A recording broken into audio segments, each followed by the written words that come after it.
As leaders arrive for the G7 summit in Biarritz, Donald Trump lauds his, quote, special relationship with host Emmanuel Macron. But the meeting is set to be fraught with disagreements on Iran, trade and climate change. As the Amazon burns its way to the centre of the environmental debate, the French president has thrust the Brazilian emergency at the top of that G7 agenda, with an appeal to all world powers to help fight the fires. And breaking a week of uneasy peace, violence flares up once again in Hong Kong. Riot police fired tear gas and baton charged protesters throwing stones, bottles and bamboo poles in a working-class neighbourhood. Thank you for joining us in the France 24 newsroom. I'm Nadia Sharbi. So far, so good. Those were the words of Donald Trump after touching down in the French coastal town of Biarritz this Saturday. But as the US president praised his special relationship with French counterpart Emmanuel Macron, he also admitted to disagreements between the two men.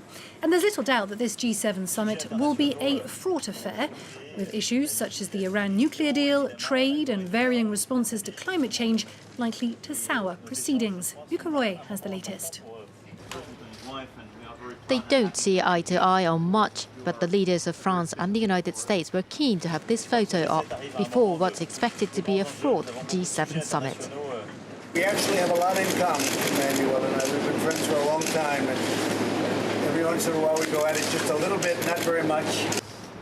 The impromptu lunch comes after Donald Trump threatens to impose import duties on French wine in retaliation for France's digital tax. This as Washington has resumed a tit-for-tat tariff battle with China. It will be the occasion, obviously, for us to discuss a lot of crises.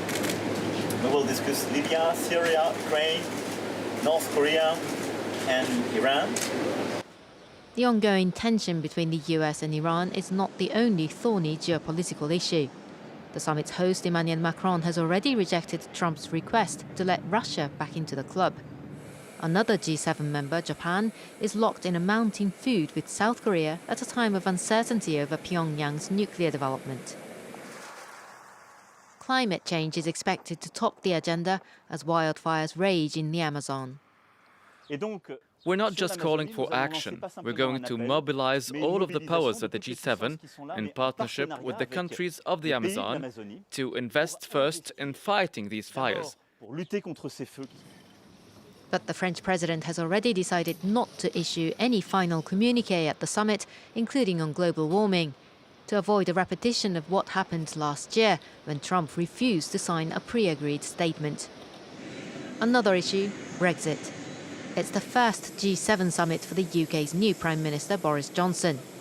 He and European Council President Donald Tusk have already started trading barbs in Biarritz. Well, as ever, this G7 summit has its critics that have gathered in the nearby city of Hendaye to stage their own counter-event. This Saturday, an eclectic crowd of activists marched across the border from France into Spain, waving flags and carrying effigies of the G7 leaders. Many are calling for a complete overhaul of the global political system, as Gemina Delec reports. It's a protest that spanned two countries over issues that span all countries. Starting in the French town of Hendaye in France, demonstrators marched across the border into Irún in Spain, some 30 kilometres away, in protest against the G7. NGOs say the summit is hypocritical. On the G7's agenda is the fight against inequality, but the very leaders who are here are the ones who have contributed to this crisis of inequality. Mingled in the crowd were anti-capitalists and yellow vest protesters, including Geneviève Le Guay, made famous after a video of her being injured during a protest went viral. Like many others at the protest, she's worried about climate change. A different world is achievable, a more human and eco-friendly world. We're in a climate crisis that needs solving. We can't just go home and do nothing. I wonder about the future we're leaving to all children around the world. Also marching were pro-Basque activists and protesters highlighting the plight of migrants in the Mediterranean. Though the crowd was demonstrating over a range of different issues, they were in agreement on one thing: the protest should remain non-violent. That's in contrast to clashes Friday night between police and Black Bloc protesters when police fired tear gas and rubber bullets. Going now to the ongoing Amazon fires. Following days of mounting international pressure, Brazilian President Jair Bolsonaro has finally authorised the use of the army to help tackle the thousands of blazes. Alexander Orcott has the details. Brazilian experts say forest fires in the Amazon have increased 85% since Jair Bolsonaro came to power in January. The president's response has been combative and dismissive. He disputed the statistics given by NGOs and state agencies while describing rainforest protections as an obstacle to Brazilian economic development. Now, under mounting international pressure, the far-right former army officer has authorized the use of the military to bring the wildfires under control.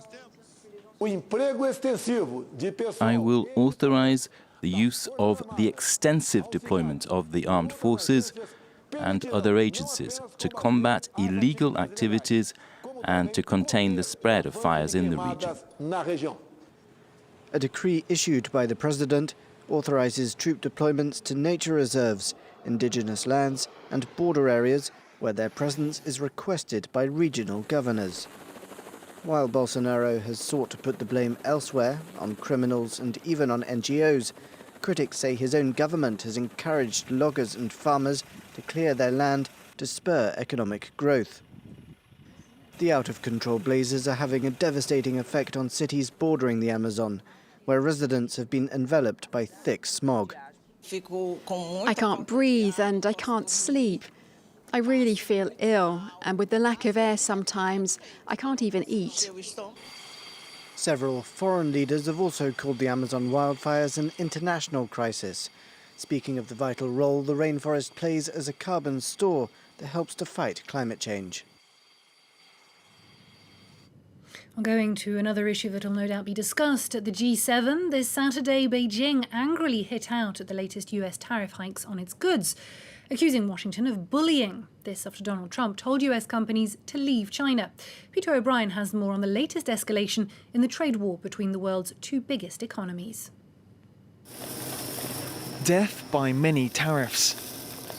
Free trade between the US and China is nearing its end.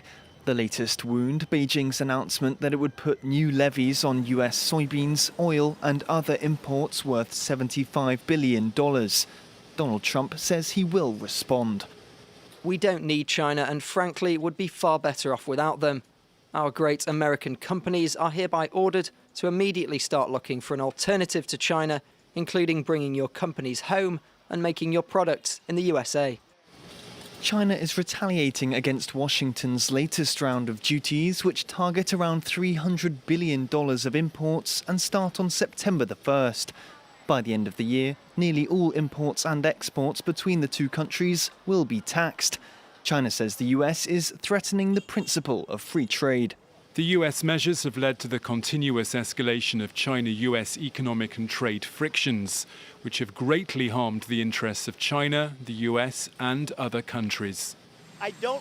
Trump wants to end China's aggressive trade practices, including the theft of intellectual property, by forcing companies to move to other countries. But the tariffs are also making Chinese products more expensive for Americans, and they continue to rattle world markets.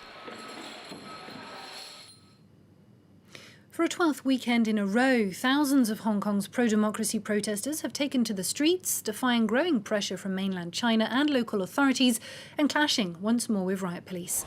Until this Saturday, an uneasy peace appeared to have taken hold, with the last serious clashes taking place a week and a half ago after protesters paralysed the airport. Our correspondent, Charles Pellegrin, has the latest. Well, after a week-long truce, it's now back to a more aggressive approach for Hong Kong's pro-democracy, anti-extradition movement. It all started with an authorized march early this afternoon in East Kowloon, which then degenerated into a standoff with police forces for over several hours in front of a local police station. During that standoff, police used force and tear gas. Once again, 6 people have been injured, at least according to local hospital authorities, and protesters as well threw projectiles at police, including cobblestones, and according to local media, petrol bombs. Now, after that particular particular standoff. Then happened a game of cat and mouse between police forces and the protesters, which went all across the city, all the way to the neighborhood of Wong Tai Sin, where I am currently, where face-offs between protesters and police are going to be happening throughout the evening. Well, the demonstrations will continue on Sunday with another march planned. This one has not been authorized by police. Police only allowed it for this particular rally on Sunday to stay in one place. The question will be whether protesters will defy police orders or not. And judging by what happened this Saturday, it seems like they will. The head of Tunisia's Electoral Commission says media magnate Nabil Karoui remains in the race for September's presidential poll. This despite his arrest on Friday for alleged money laundering. One of 26 presidential candidates, Karoui has been a strong challenger to Prime Minister Youssef Chahed. Peter O'Brien has more. One of the first to report Nabil Karoui's arrest was his own TV channel. The famous Tunisian media mogul is one of the main candidates contesting the presidential election on September the 15th. Now he's been detained on charges of tax evasion and money laundering. Karoui's party, however, says it's a politically motivated attempt to exclude him from the election race. Another front-runner out of 26 candidates is Youssef Chahed, the current prime minister. They kidnapped the most prominent candidate in the presidential election so that Prime Minister Youssef Chahed can win the election. The government says it's got nothing to do with it, and the arrest is a purely judicial matter. It came the same day as authorities announced a ban on Karoui's TV station from reporting on the election campaign, saying it broadcast illegally without a license. Karoui has been accused by regulators and some politicians of using the channel to bolster his political ambitions. The election's being held after the death last month of President Beji Caid Essebsi, who was 92 years old. He was the first head of state to be democratically elected in Tunisia following the popular uprising in 2011. Let me tell you now about our latest edition of Reporters that takes us to Kashmir, a valley in the foothills of the Himalayas that lies on the fault lines between India and Pakistan. The two nuclear rivals both lay claim to the land, and it was dragged back into the spotlight this month after India's shock announcement that after 70 years, the country was revoking the special privileges and autonomy it had provided for Kashmiris. Now, as the decision sent shockwaves through the entire country, landlines, cell phones and the internet were cut off in the valley, plunging over 7 million people into an unprecedented communication blackout. Our reporters, Surabi Tandon and Adil Bhatt, travelled to the capital Srinagar to find out more. Here's an extract of their report. This unprecedented crackdown is causing tensions to flare. Madam, hide your camera, please. Time and again, we have to reroute our journey to avoid protesters or policemen who do not want our camera around. The city is gripped by fear and mistrust.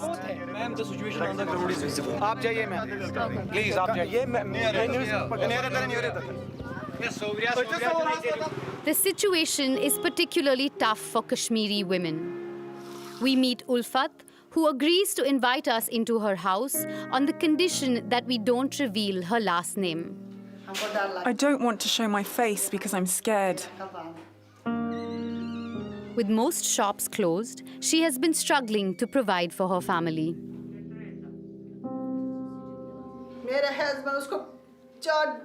My husband has a back problem. How can we manage? My kids have been running around every day to get medicines. This morning they bought some for me. How will we manage? Who will help us?